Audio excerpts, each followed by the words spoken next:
Escrever uma biografia, expor em poucas páginas toda a vida de um homem, não é uma tarefa fácil. É difícil, tremendamente difícil e comprometedora.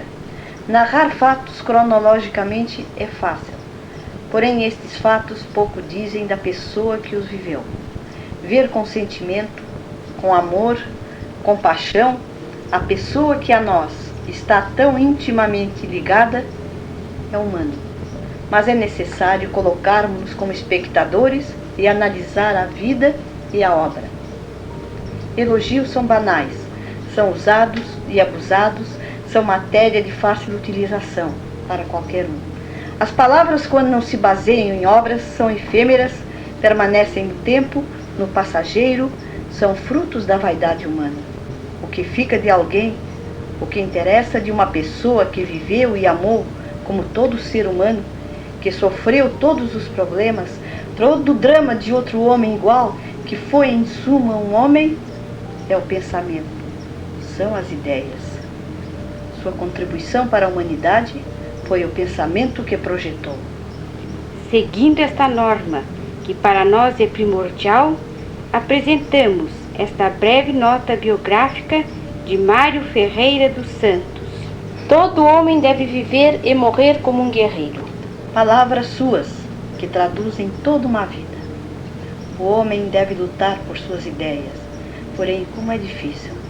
Os compromissos, os favores unem os homens, mas também os perdem. O apoio, tão esperado, tão desejado, quantas vezes não é o caminho da perdição.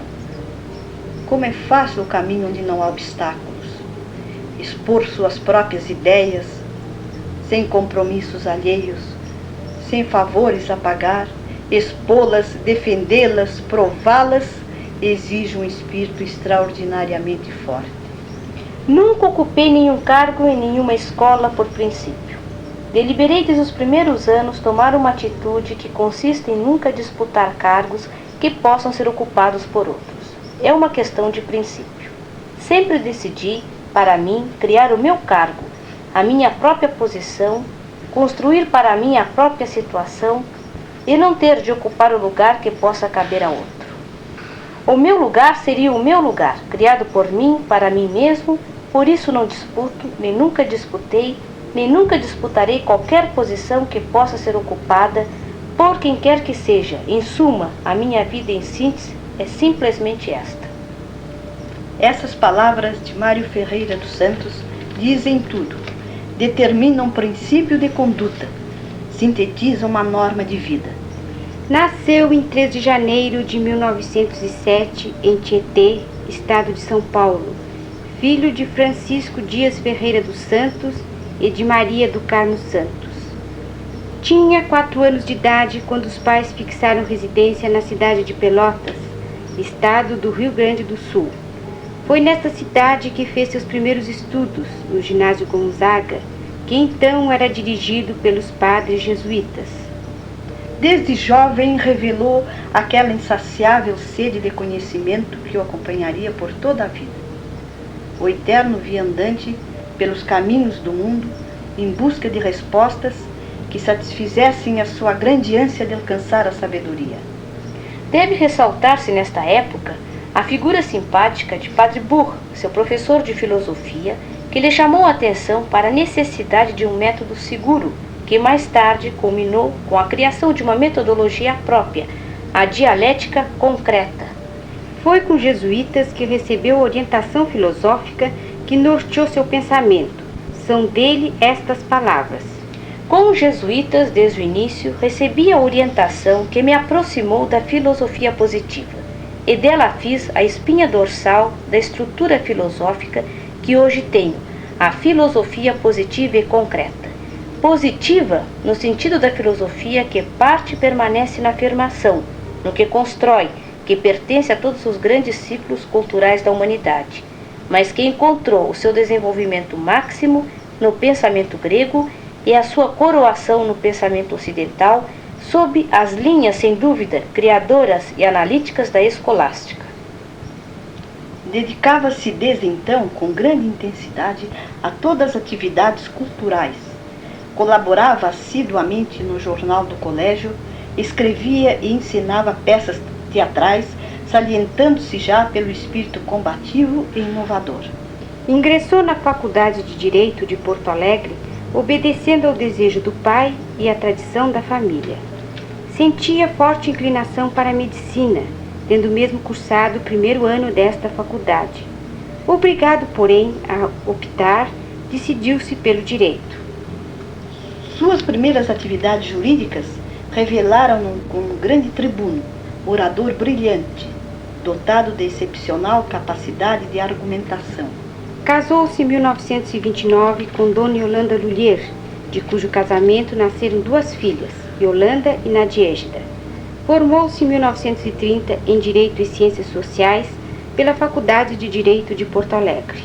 Nesta época, colaborava intensamente em jornais locais, com artigos, trabalhos literários, reportagens, etc. Fazia sentir, então, já o grande interesse pelos problemas sociais. Desejava um mundo melhor para todos e lutava para isso com as armas que possuía. A leitura da obra de Nietzsche, o grande pensador alemão tão mal compreendido, levou-o a escrever O Homem que Nasceu Póstumo. Além da tradução de Vontade de Potência, acompanhada por um ensaio O Homem que Foi um Campo de Batalha, traduziu e editou Assim Falava Zaratustra, com análise simbólica, Além do Bem e do Mal, e Aurora. Em 1944 estabeleceu-se em São Paulo.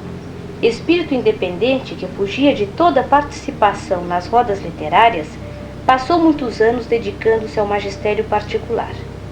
O grande número de alunos que o procuravam deu-lhe a ideia de introduzir em nosso país nova modalidade de ensino, o curso por correspondência. Foi quando fundou o Instituto Cultural Logos, que mantinha os seguintes cursos: Filosofia Geral, Economia, Oratória, Psicologia, etc. Via em nosso país o povo inculto, necessitando de saber, ávido de conhecimento. Queria difundir a cultura para todos.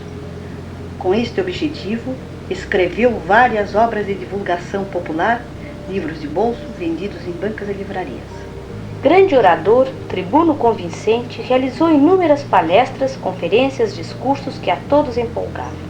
Causava espanto a sua facilidade em discorrer sobre temas propostos pelo auditório na hora.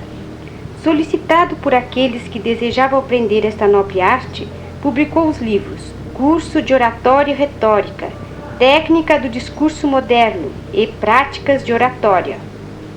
O grande êxito dos cursos por correspondência levou-o a transformá-los em livros. Encontrou a nítida má vontade de nossos editores, que achavam, então, que o brasileiro não lê filosofia. E ainda mais, achavam que um brasileiro não pode escrever obras de filosofia. Fundou a Livraria Editora Logos com a finalidade de difundir a cultura e editar suas próprias obras. De início, ele sozinho realizava todas as funções necessárias: comercial, administrativa, industrial e editorial. E em todas elas eximia-se de suas obrigações com o senso rigoroso do dever. Auxiliado por seus familiares, ampliou as atividades. Editou Filosofia e Cosmovisão, Lógica e Dialética, Psicologia, Teoria do Conhecimento, Ontologia e Cosmologia, Tratado de Simbólica, O Homem perante o Infinito, Noologia Geral, Filosofia da Crise, obras que reunidas formam a coleção Cultura Moderna.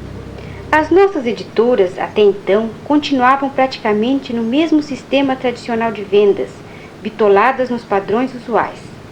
Não se interessavam pela venda de obras filosóficas em livrarias, não aceitavam a distribuição, alegavam desinteresse e falta de receptividade do público.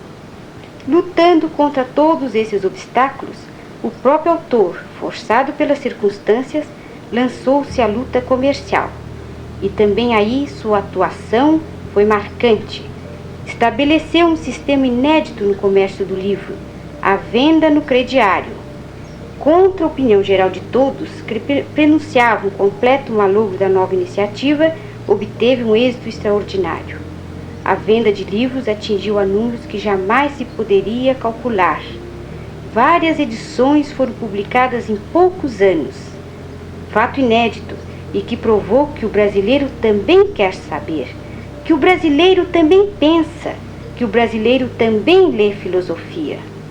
Fato mais importante ainda, nunca Mário Ferreira dos Santos lançou mão de qualquer publicidade demagógica. Jamais solicitou a quem quer que fosse a escrever sobre os seus livros. Jamais apoiou-se em autoridade fosse qual fosse. Lutou sempre sozinho. Apesar da difusão em todo o Brasil de suas obras, a maioria dos professores universitários silenciaram e ainda silenciam. E alguns chegam até a desfigurar, deturpar o seu pensamento para combatê-lo. Tal fato só é digno de lástima. Ele sempre dizia: há um silêncio à minha volta, mas não me importo com isto. Quero que o leitor me julgue e só dele quero receber a crítica, boa ou má. Há 2 métodos de combater um grande homem. Um deles pelo silêncio, pelo profundo silêncio, e outro pela deturpação do pensamento. São 2 armas perigosas. Quando a primeira não consegue matar, a segunda vem em sua ajuda para aniquilar. Será contra as regras da natureza um brasileiro fazer filosofia? Será contra a ordem divina um brasileiro conseguir atingir o pensamento mais alto, igualar-se aos grandes cérebros da humanidade, colocar-se ao lado dos maiores filósofos? Por que não darmos o merecido valor àqueles que entre nós realmente o têm? Um homem vale por suas obras. O que vale é o que foi feito, a realização. E a obra de Mário Ferreira dos Santos aí está. Esplendidamente revelada em 70 volumes, à disposição de todos para ser lida, analisada, discutida. Ela fala pelo homem que a fez. Ele não mais está aqui para apresentá-la, para explicá-la, para defendê-la, mas seu espírito aqui está, vivo, eternamente vivo, vivo nestes milhares de páginas que o revelam a todos, nesses milhares de páginas que constituem a sua contribuição para o bem da humanidade. Destruir é fácil, destruir qualquer um pode, porém construir poucos o querem e poucos o podem.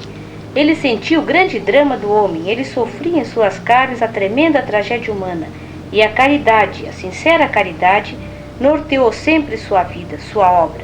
Ensinar, divulgar o saber, elevar o homem foi a sua meta. Foi esta profunda caridade que o levou a dar apoio a todos aqueles que dele se aproximavam necessitados. Se houve grandes ingratidões, estas foram compensadas pelo dever bem cumprido. Foi frequentemente procurado no decorrer de sua vida por pessoas aflitas e angustiadas que apresentavam problemas psicológicos.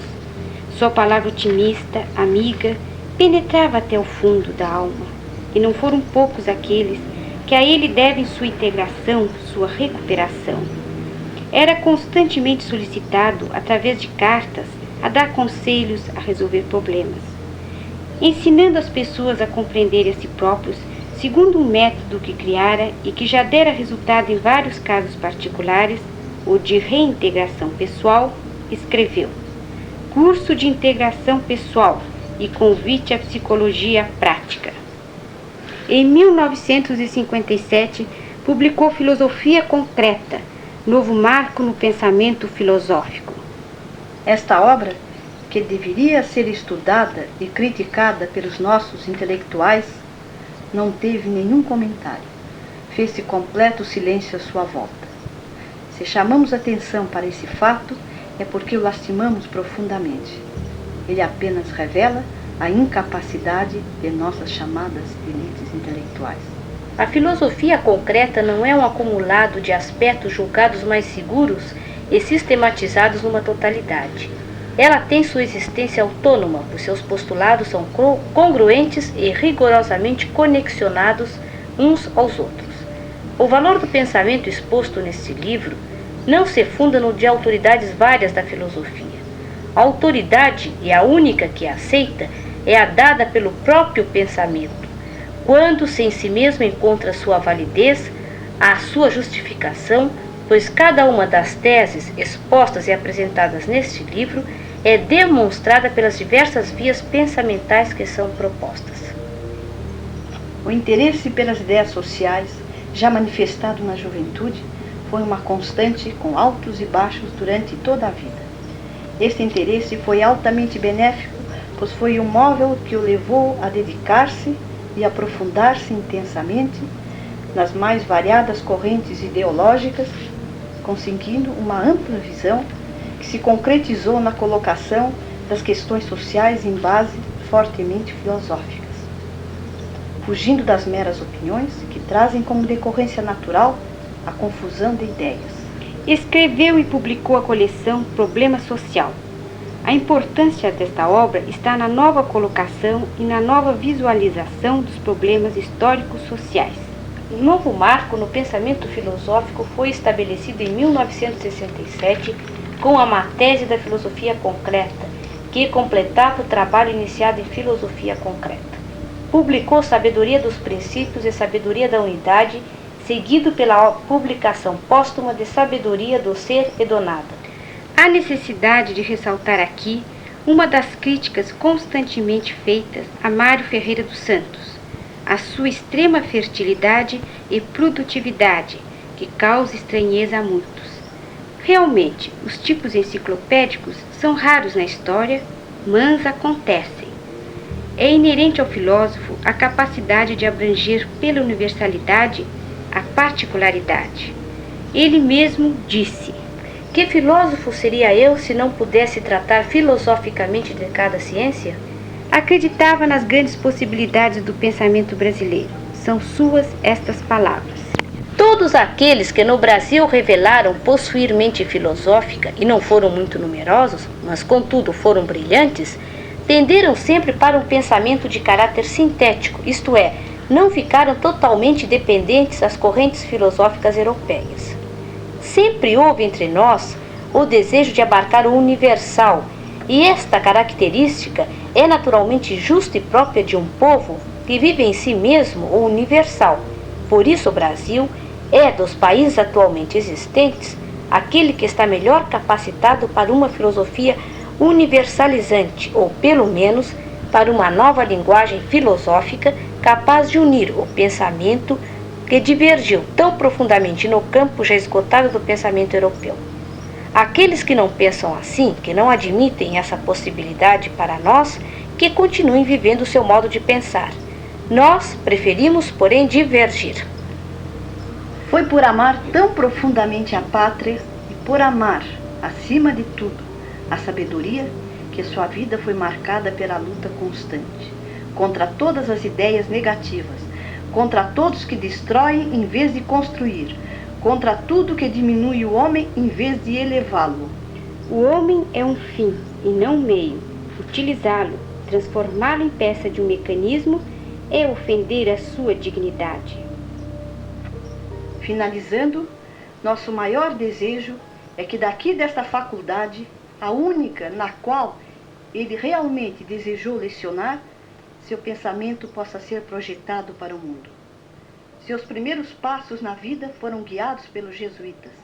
Esperemos que após a sua morte sejam deles e de seus discípulos que parta a consagração do pensamento deste filósofo brasileiro, deste filósofo